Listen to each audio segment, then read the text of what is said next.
一开始就没有上班，不大出门，我们也完全不逛街，没有什么购物的欲望。搬到永泰县白云乡，租下来已经废弃了20年的一个冲楼，租金比我们在城里真的是好多了。我是会计学硕士毕业，但现在是曼丁乐手和非洲舞老师。我油画系毕业，在日本读大学的时候，参加那个社团越来越喜欢。大学毕业的那一年去几内亚感受了一下。我外婆当时在福州，她说你回福州我给你做饭吃。回福州之后开始研究非洲鼓。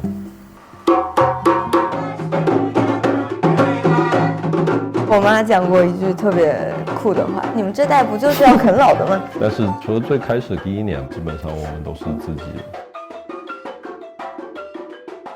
过去9年，工作室是在福州市区一个地下室，只有70平，阴暗又潮湿。然后当时我就经常跟 Kiki 说，我可以在一个看得到天和地的地方，那就太好了吧！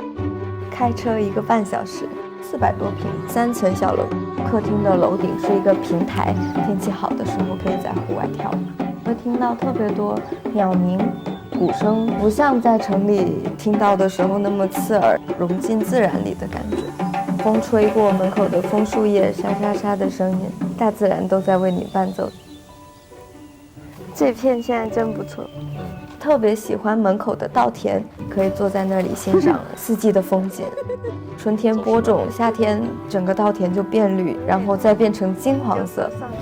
最近在一些田间小路找一些野菜、荠菜、紫泥、鼠曲草，真的可以吃。尝试的过程中发现了蕨类，发现中国有一个编织的技法，用它来做乐器。我们有了乐器的储藏间、木工房，还有做大漆的地方，小玉做裁缝的地方，画画的地方，看得到外面的景色。村子里面可以烧柴、做火锅，过得很充实，可以投入到当下想要做的事情的状态。以科特迪瓦的藻里面具为原型，我用石粉粘土做的，根据小玉的脸型为它特别定制的。来自塞内加尔的说话鼓 ，Talking Drum。然后之前皮爆了之后，我拿那个2胡的蟒皮给它尝试修复了一下。你好吗？这个用的是一种叫吸皮漆的一种工艺。上完漆之后，最后很多不同的颜色，然后有肌理。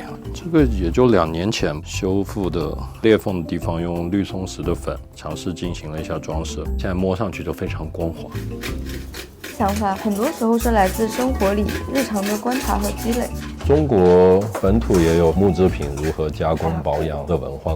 鼓它上半部分裂开了，榫卯把它补好就好了。这个乐器很容易开裂。想到用大漆来加固，类似于古琴的制作的形式，声音的质感会变得更温柔。压力是有的，能 cover 掉房。之前我最大的心愿就是开的课可以把房租交了。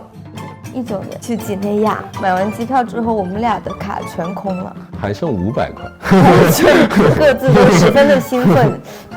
对，而且好在就是身边的朋友还挺支持的，让大家会感觉，哎，你是不是要饿死？会帮你一把。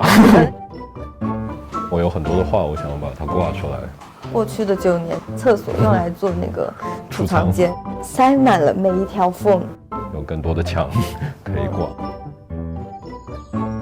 有朋友来，每天一起演奏。非洲鼓很重要的一点是合奏，不同的声部的乐器，不同的节奏组合在一起，变成了一个怎么说大的一个律动，是完全一致的共识感。在音乐里面的时候，你感觉你不是一个人。